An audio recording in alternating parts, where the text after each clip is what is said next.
যাহারা তাহাদের দিনকে ক্রীড়া কৌতুকরূপে গ্রহণ করিয়াছিল এবং পার্থিব জীবন যাহাদেরকে প্রতারিত করিয়াছিল। সুতরাং আজ আমি তাহাদেরকে বিস্তৃত হইব, যেভাবে তাহারা তাহাদের এই দিনের সাক্ষাৎকে ভুলিয়া গিয়াছিল এবং যেভাবে তাহারা আমার নিদর্শনকে অস্বীকার করিয়াছিল। অবশ্য আমি তাহাদেরকে পৌঁছাইয়াছিলাম এমন এক কিতাব যাহা পুনর্জ্ঞান দ্বারা বিশদ ব্যাখ্যা করিয়াছিলাম এবং যাহা ছিল মুমিন সম্প্রদায়ের জন্য পথ নির্দেশ ও দয়া। তাহারা কি শুধু উহার পরিণামের প্রতীক্ষা করে? যেদিন উহার পরিণাম প্রকাশ পাইবে, সেদিন যাহারা পূর্বে উহার কথা ভুলিয়া গিয়াছিল তাহারা বলিবে, আমাদের প্রতিপালকের রাসূলগণ তো সত্যবাণী আনিয়াছিল। আমাদের কি এমন কোন সুপারিশকারী আছে যে আমাদের জন্য সুপারিশ করিবে? অথবা আমাদের কি পুনরায় ফিরিয়া যাইতে দেওয়া হইবে, যেন আমরা পূর্বে যাহা করিতাম তাহা হইতে ভিন্নতর কিছু করিতে পারি? তাহারা নিজেদেরই ক্ষতি করিয়াছে এবং তাহারা যে মিথ্যা রচনা করিত তাহাও অন্তর্হিত হইয়াছে। তোমাদের প্রতিপালক আল্লাহ, যিনি আকাশ মণ্ডলী ও পৃথিবী 6 দিনে সৃষ্টি করেন, অতঃপর তিনি আরশে সমাসীন হন। তিনি এই দিবসকে রাত্রির দ্বারা আচ্ছাদিত করেন, যাতে উহাদের একে অন্যকে দ্রুত গতিতে অনুসরণ করে। আর সূর্য, চন্দ্র ও নক্ষত্র রাজি যাহা তাঁহারই আজ্ঞাধীন, তাহা তিনি সৃষ্টি করিয়াছেন। জানিয়া রাখো, সৃজন ও আদেশ তাঁহারই। মহিমময় বিশ্ব জগতের প্রতিপালক আল্লাহ। তোমরা বিনীতভাবে ও গোপনে তোমাদের প্রতিপালককে ডাকো, তিনি সীমা লঙ্ঘনকারীদেরকে পছন্দ করেন না। দুনিয়ায় শান্তি স্থাপনের পর তোমরা উহাতে বিপর্যয় ঘটাইও না, তাহাকে ভয় ও আশার সঙ্গে ডাকিবে। নিশ্চয়ই আল্লাহর অনুগ্রহ সৎকর্মপরায়ণদের নিকটবর্তী। তিনি এসে অনুগ্রহের প্রাক্কালে বায়ুকে সুসংবাদবাহী রূপে প্রেরণ করেন। যখন উহা ঘন মেঘ বহন করে, তখন আমি উহা নির্জীব ভূখণ্ডের দিকে চালনা করি, পরে উহা হইতে বৃষ্টি বর্ষণ করি, তৎপর উহার দ্বারা সর্বপ্রকার ফল উৎপাদন করি। এইভাবে আমি মৃতকে জীবিত করি, যাহাতে তোমরা শিক্ষা লাভ করো। এবং উৎকৃষ্ট ভূমি ইহার ফসল ইহার প্রতিপালকের আদেশে উৎপন্ন হয়, এবং যাহা নিকৃষ্ট তাহাতে কঠোর পরিশ্রম না করিলে কিছুই জন্মায় না। এইভাবে আমি কৃতজ্ঞ সম্প্রদায়ের জন্য নিদর্শন বিভিন্নভাবে বিবৃত করি। আমি তো নূহকে পাঠাইয়াছিলাম তার সম্প্রদায়ের নিকট, এবং সে বলিয়াছিল, হে আমার সম্প্রদায়, আল্লাহর ইবাদত করো, তিনি ব্যতীত তোমাদের অন্য কোনো ইলাহ নাই। আমি তোমাদের জন্য মহাদিনের শাস্তির আশঙ্কা করিতেছি। তার সম্প্রদায়ের প্রধানগণ বলিয়াছিল, আমরা তো তোমাকে স্পষ্ট ভ্রান্তিতে দেখিতেছি। সে বলিয়াছিল, হে আমার সম্প্রদায়, আমাতে কোনো ভ্রান্তি নাই, বরং আমি তো জগৎসমূহের প্রতিপালকের রাসূল। আমার প্রতিপালকের বাণী আমি তোমাদের নিকট পৌঁছাইতেছি ও তোমাদেরকে হিত উপদেশ দিতেছি, এবং তোমরা যাহা জানো না আমি তাহা আল্লাহর নিকট হইতে জানি। তোমরা কি বিস্মিত হইতেছ যে তোমাদেরই একজনের মাধ্যমে তোমাদের প্রতিপালকের নিকট হইতে তোমাদের নিকট উপদেশ আসিয়াছে, যাতে সে তোমাদেরকে সতর্ক করে? তোমরা সাবধান হও এবং তোমরা অনুকম্পা লাভ করো। অতঃপর তাহারা তাহাকে মিথ্যাবাদী বলে। তাহাকে ও তার সঙ্গে যাহারা ত্বরান্বিত ছিল আমি তাহাদেরকে উদ্ধার করি, এবং যাহারা আমার নিদর্শন অস্বীকার করিয়াছিল তাহাদেরকে নিমজ্জিত করি। তাহারা তো ছিল এক অন্ধ সম্প্রদায়। আদ জাতির নিকট আমি উহাদের ভ্রাতা হুদকে পাঠাইয়াছিলাম। সে বলিয়াছিল, হে আমার সম্প্রদায়, তোমরা আল্লাহর ইবাদত করো, তিনি ব্যতীত অন্য কোনো ইলাহ নাই। তোমরা কি সাবধান হইবে না? তার সম্প্রদায়ের প্রধানগণ যাহারা কুফরি করিয়াছিল তাহারা বলিয়াছিল, আমরা তো দেখিতেছি তুমি নির্বোধ, এবং তোমাকে আমরা তো মিথ্যাবাদী মনে করি। সে বলিল, হে আমার সম্প্রদায়, আমি নির্বোধ নই, বরং আমি জগৎসমূহের প্রতিপালকের রাসূল। আমি আমার প্রতিপালকের বাণী তোমাদের নিকট পৌঁছাইতেছি, এবং আমি তোমাদের একজন বিশ্বস্ত হিতাকাঙ্ক্ষী। তোমরা কি বিস্মিত হইতেছ যে তোমাদের নিকট তোমাদের একজনের মাধ্যমে তোমাদের প্রতিপালকের নিকট হইতে তোমাদেরকে সতর্ক করিবার জন্য উপদেশ আসিয়াছে? এবং স্মরণ করো, আল্লাহ তোমাদেরকে নূহের সম্প্রদায়ের পরে তাহাদের স্থলাভিষিক্ত করিয়াছেন, এবং তোমাদের দৈহিক গঠনে অধিকতর হৃষ্টপুষ্ট বলিষ্ঠ করিয়াছেন। সুতরাং তোমরা আল্লাহর অনুগ্রহ স্মরণ করো, হয়তো তোমরা সফল কাম হইবে। তাহারা বলিল, তুমি কি আমাদের নিকট এই উদ্দেশ্যে আসিয়াছ যে আমরা যেন এক আল্লাহর ইবাদত করি এবং আমাদের পূর্বপুরুষগণ যাহার ইবাদত করিত তাহা বর্জন করি? সুতরাং তুমি সত্যবাদী হইলে আমাদেরকে যাহার ভয় দেখাইতেছ তাহা আনয়ন করো। সে বলিল, তোমাদের প্রতিপালকের শাস্তি ও ক্রোধ তো তোমাদের জন্য নির্ধারিত হইয়া আছে। তবে কি তোমরা আমার সঙ্গে বিতর্কে লিপ্ত হইতে চাও? এমন কতকগুলি নাম সম্বন্ধে যাহা তোমরা ও তোমাদের পূর্বপুরুষগণ সৃষ্টি করিয়াছে এবং যে সম্বন্ধে আল্লাহ কোনো সনদ পাঠান নাই। সুতরাং তোমরা প্রতীক্ষা করো, আমিও তোমাদের সঙ্গে প্রতীক্ষা করিতেছি। অতঃপর আমি তাহাকে ও তাহার সঙ্গীদেরকে আমার অনুগ্রহে উদ্ধার করিয়াছিলাম, আর আমার নিদর্শনকে যাহারা অস্বীকার করিয়াছিল এবং যাহারা মুমিন ছিল না তাহাদেরকে নির্মূল করিয়াছিলাম। সামুদ জাতির নিকট তাহাদের ভ্রাতা সালিকে পাঠাইয়াছিলাম।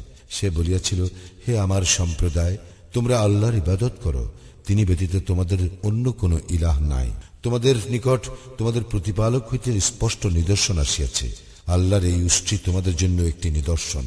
ইহাকে আল্লাহর জমিতে চরিয়া খাইতে দাও এবং ইহাকে কোনো ক্লেশ দিও না, দিলে মর্মন্তুর শাস্তি তোমাদের উপর আপতিত হইবে। স্মরণ করো, আদ জাতির পর তিনি তোমাদেরকে তাহাদের স্থলাভিষিক্ত করিয়াছেন। তিনি তোমাদেরকে পৃথিবীতে এমনভাবে প্রতিষ্ঠিত করিয়াছেন যে তোমরা সমতল ভূমিতে প্রাসাদ নির্মাণ ও পাহাড় কাটিয়া বাসগৃহ নির্মাণ করিতেছ। সুতরাং তোমরা আল্লাহর অনুগ্রহ স্মরণ করো এবং পৃথিবীতে বিপর্যয় সৃষ্টি করিয়া বেড়াইও না।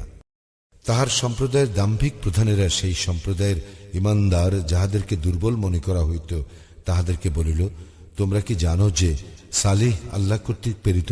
তাহারা বলিল, তাহার প্রতি যে বাণী প্রেরিত হইয়াছে আমরা তাহাতে বিশ্বাসী। দাম্ভিকরা বলিল, তোমরা যাহা বিশ্বাস করো আমরা তো তাহা প্রত্যাখ্যান করি। অতঃপর তাহারা সেই উষ্ট্রি বধ করে এবং আল্লাহর আদেশ অমান্য করে এবং বলে, হে সালিহ, তুমি রাসূল হইলে আমাদেরকে যাহার ভয় দেখাইতেছ তাহা আনয়ন করো। অতঃপর তাহারা ভূমিকম্প দ্বারা আক্রান্ত হয়, ফলে তাহাদের প্রভাত হইল নিজ গৃহে অধোমুখে পতিত অবস্থায়। তৎপর সে তাহাদের নিকট হইতে মুখ ফিরাইয়া লইয়া বলিল, হে আমার সম্প্রদায়, আমি তো আমার প্রতিপালকের বাণী তোমাদের নিকট পৌঁছাইয়াছিলাম এবং তোমাদেরকে হিত উপদেশ দিয়াছিলাম, কিন্তু তোমরা তো হিত উপদেশ দানকারীদেরকে পছন্দ করো না। আর আমি লূতকেও পাঠাইয়াছিলাম। সে তাহার সম্প্রদায়কে বলিয়াছিল, তোমরা এমন কুকর্ম করিতেছ যাহা তোমাদের পূর্বে বিশ্বে কেহ করে নাই। তোমরা তো কাম তৃপ্তির জন্য নারী ছাড়িয়া পুরুষের নিকট গমন করো। তোমরা তো সীমা লঙ্ঘনকারী সম্প্রদায়। উত্তরে তাহার সম্প্রদায় শুধু বলিল, ইহাদেরকে তোমাদের জনপদ হইতে বহিষ্কার করো। ইহারা তো এমন লোক যাহারা অতি পবিত্র হইতে চায়। অতঃপর আমি তাহাকে ও তাহার স্ত্রী ব্যতীত তাহার পরিজন বর্গকে উদ্ধার করিয়াছিলাম। তাহার স্ত্রী ছিল পশ্চাতে অবস্থানকারীদের অন্তর্ভুক্ত। আমি তাহাদের উপর ভীষণভাবে বৃষ্টি বর্ষণ করিয়াছিলাম। সুতরাং অপরাধীদের পরিণাম কি হইয়াছিল তাহা লক্ষ্য করো। আমি মাদায়ানবাসীদের নিকট তাহাদের ভ্রাতা শুয়ায়বকে পাঠাইয়াছিলাম। সে বলিয়াছিল, হে আমার সম্প্রদায়, তোমরা আল্লাহর ইবাদত করো, তিনি ব্যতীত তোমাদের অন্য কোনো ইলাহ নাই। তোমাদের প্রতিপালক হইতে তোমাদের নিকট স্পষ্ট প্রমাণ আসিয়াছে। সুতরাং তোমরা মাপ ও ওজন ঠিকভাবে দিবে, লোকদেরকে তাহাদের প্রাপ্য বস্তু কম দিবে না এবং দুনিয়ায় শান্তি স্থাপনের পর বিপর্যয় ঘটাইবে না। তোমরা মুমিন হইলে তোমাদের জন্য ইহা কল্যাণকর। তাহার প্রতি যাহারা ঈমান আনিয়াছে তাহাদেরকে ভয় প্রদর্শনের জন্য তোমরা কোনো পথে বসিয়া থাকিবে না। আল্লাহর পথে তাহাদেরকে বাধা দিবে না এবং উহাতে বক্রতা অনুসন্ধান করিবে না। স্মরণ করো, তোমরা যখন সংখ্যায় কম ছিলে আল্লাহ তখন তোমাদের সংখ্যা বৃদ্ধি করিয়াছেন এবং বিপর্যয় সৃষ্টিকারীদের পরিণাম কিরূপ ছিল তাহা লক্ষ্য করো। আমি যাহা লইয়া প্রেরিত হইয়াছি তাহাতে যদি তোমাদের কোনো দল ঈমান আনে এবং কোনো দল ঈমান না আনে, তবে ধৈর্য ধারণ করো, যতক্ষণ না আল্লাহ আমাদের মধ্যে মীমাংসা করিয়া দেন, আর তিনিই শ্রেষ্ঠ মীমাংসাকারী। তাহার সম্প্রদায়ের দাম্ভিক প্রধানরা বলিল, হে শুয়ায়ব, আমরা তোমাকে ও তোমার সঙ্গে যাহারা ঈমান আনিয়াছে তাহাদেরকে আমাদের জনপদ হইতে বহিষ্কার করিবই, অথবা তোমাদেরকে আমাদের ধর্মাদর্শে ফিরিয়া আসিতে হইবেই।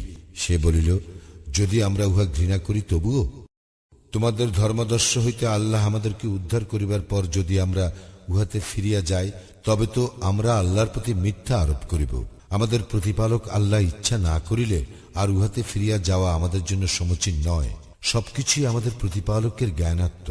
আমরা আল্লাহর প্রতি নির্ভর করি। হে আমাদের প্রতিপালক, আমাদের ও আমাদের সম্প্রদায়ের মধ্যে ন্যায্যভাবে মীমাংসা করিয়া দাও এবং তুমি শ্রেষ্ঠ মীমাংসাকারী।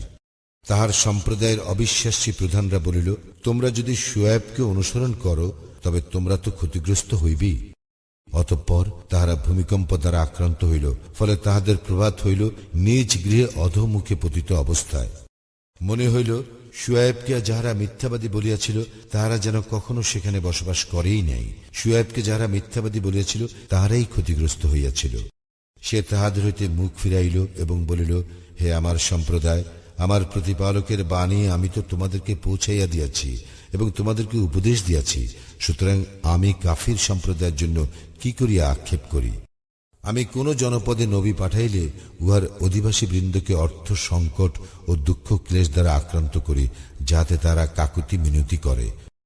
অতঃপর আমি অকল্যাণকে কল্যাণে পরিবর্তিত করি। অবশেষে তাহারা প্রাচুর্যের অধিকারী হয় এবং বলে, আমাদের পূর্বপুরুষেরা তো দুঃখ সুখ ভোগ করিয়াছে। অতঃপর অকস্মাৎ তাহাদেরকে আমি পাকড়াও করি, কিন্তু তাহারা উপলব্ধি করিতে পারে না। যদি সেই সকল জনপদের অধিবাসী বৃন্দ ঈমান আনিত ও তাকওয়া অবলম্বন করিত, তবে আমি তাহাদের জন্য আকাশ মণ্ডলী ও পৃথিবীর কল্যাণ উন্মুক্ত করিতাম, কিন্তু তাহারা প্রত্যাখ্যান করিয়াছিল। সুতরাং তাহাদের কৃতকর্মের জন্য তাহাদেরকে শাস্তি দিয়াছি। তবে কি জনপদের অধিবাসী বৃন্দ ভয় রাখে না যে আমার শাস্তি তাহাদের উপর আসিবে রাত্রিতে, যখন তাহারা থাকিবে নিদ্রামগ্ন? অথবা জনপদের অধিবাসী বৃন্দ কি ভয় রাখে না যে আমার শাস্তি তাহাদের উপর আসিবে পূর্বাহ্নে, যখন তাহারা থাকিবে ক্রীড়ারত? তাহারা কি আল্লাহর কৌশলের ভয় রাখে না? বস্তুত ক্ষতিগ্রস্ত সম্প্রদায় ব্যতীত কেহই আল্লাহর কৌশল হইতে নিরাপদ মনে করে না। কোন দেশের জনগণের পর যাহারা ওই দেশের উত্তরাধিকারী হয়, তাহাদের নিকট ইহা কি প্রতীয়মান হয় নাই যে আমি ইচ্ছে করিলে তাহাদের পাপের দরুন তাহাদেরকে শাস্তি দিতে পারি, আর আমি তাহাদের হৃদয় মোহর করিয়া দিব, ফলে তাহারা শুনিবে না।